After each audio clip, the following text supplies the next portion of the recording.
what do you all think will happen? And you kind of touched on this, Gank, a little with Genesis League Soccer and the GLX token, and with the airdrops coming, because that could be another potential thing when those rewards start coming out. If there's some actual value to those tokens initially, and there's a lot of interest, then that's another reason why SPS could be purchased, because you get rewards for having SPS. So, Infidel, what do you think about, first of all, about the project? Mm-hmm. Is it something you're going to dive into, and are you excited to get the rewards, that come with being a SPS holder? Mm-hmm. Yeah. Well, I definitely am. So I've been in crypto long enough that, like, I remember when there was a lot of airdrops. Like, even I got a little bit of Bitcoin Cash when Bitcoin Cash came around. I didn't understand what that stuff was. Like, I didn't understand forks. I didn't understand that kind of stuff. But then I got into EOS, and I got like all kinds of different projects that were being airdropped to people who held their coin. And so I've got familiarity with the, getting those freebies from holding something you like. And I certainly love that approach. A ton of those assets from those previous, if you look at forks, they don't always work out. I mean, Ethereum mainnet Ethereum is a fork from Ethereum Classic, but like most of the time they aren't like that. Like, look at Bitcoin Cash now. A ton of the tokens on the EOS blockchain are like really whatever. All that to say, I don't really deeply expect any of them to be home runs, but I am excited about the soccer league, and I am excited about the idea that it will make essentially make it more likely we will get additional games that are going to be hockey, basketball. They've talked about this already, like football, hockey, all of it. They've pretty much said. And then what would that translate into? And is there a new audience that can be reached through that? And so I'm cautiously optimistic, and I guess I'm reluctant to maybe put fresh money in. I don't know that I will take a bite of it, but I certainly would. If I get free tokens, I will almost certainly just stake them and forget about it. Like, in 5 years, we'll see where it's at, kind of thing is what I would do. And we'll try and play it probably, but I don't see myself, taking a big bite, because I'm just too spread thin, like nodes, plots, cards, riff watchers. It's like, to me, I don't got a square to spare, guys. Yeah, no, I mean, that's definitely part of the balancing act for sure. I only have 2 nodes, and I definitely wanted 10. But I have 1,000 plots of land that I got to fill with monsters. Mm-hmm. And that's imminent. It's pretty imminent. Yeah. But yeah, the game, the MLS, the Genesis League Soccer game, to me is, I think, a really big opportunity. I think it could end up, like, when we look back in 3 years, could end up being the biggest thing that's happened to Splinterlands.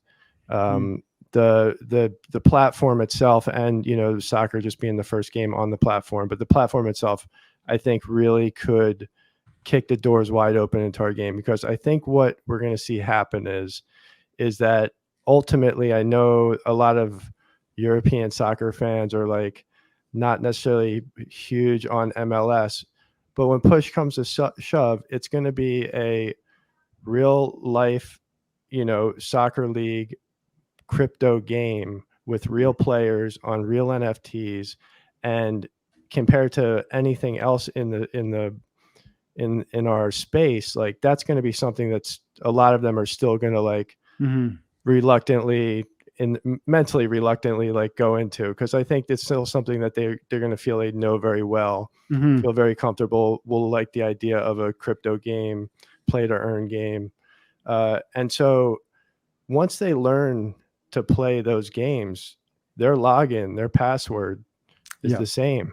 Yeah. So once they learn Hive, once they learn just the differences between that and whatever else they had been doing before, now it's a much easier sell. Now it's an easier transition over. So we get them here with the sport that they love, something that people are very passionate about, whether it's basketball, soccer, football, hockey, cricket, whatever people are into, but they're very passionate about it. So it will bring a lot of numbers here.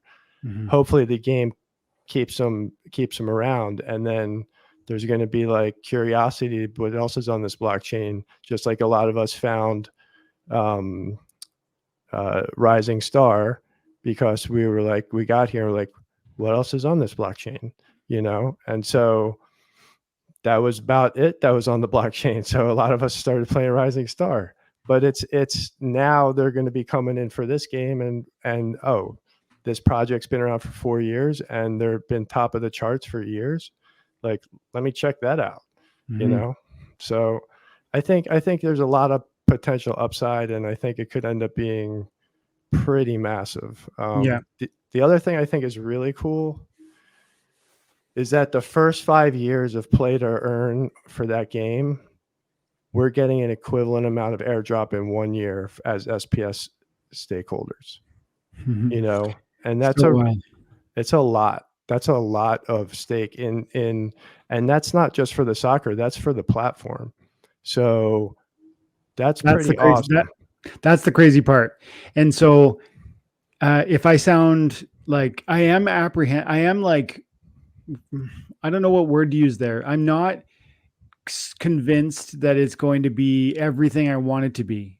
Maybe I'm skeptical, but I'm not doubting that it could be gigantic. And I'm also not thinking it's going to be, I feel confident it's going to be positive for our community, and it's going to bring new community in, and there's going to be cross-pollination there. And I think that's amazing. And frankly, free tokens, I'll take them. That when I heard that it was going to apply to all the games, I was like, oh my goodness, I need to hold on to my SPS. But again, so I want it, but I feel like I'm between a rock, and somebody said in the chat, like, I'm running out of money, and I feel it, man. Like, I mean, what am I supposed to do here, guys? Like, I nodes to me are a life-changing opportunity. Land to me is a life-changing opportunity. Yeah, the cards are too, but I mean, like, Gank, you remember when land was $10-15, and I feel like nodes are going to have that story, and I couldn't not. And so, yes, I think SPS is going to have something like that happen to it. But the thing is, I'm making a ton of, I just don't know. I'm trying my best to make my best decisions. And I just hope in 5 years' time, I made a few right decisions, even if I make some a little bit off. Thank you so much for tuning in. And if you want more Splinterlands content, just keep watching these videos. We got a lot of it. We drop a video a day. Thank you for tuning in. We'll see you next time.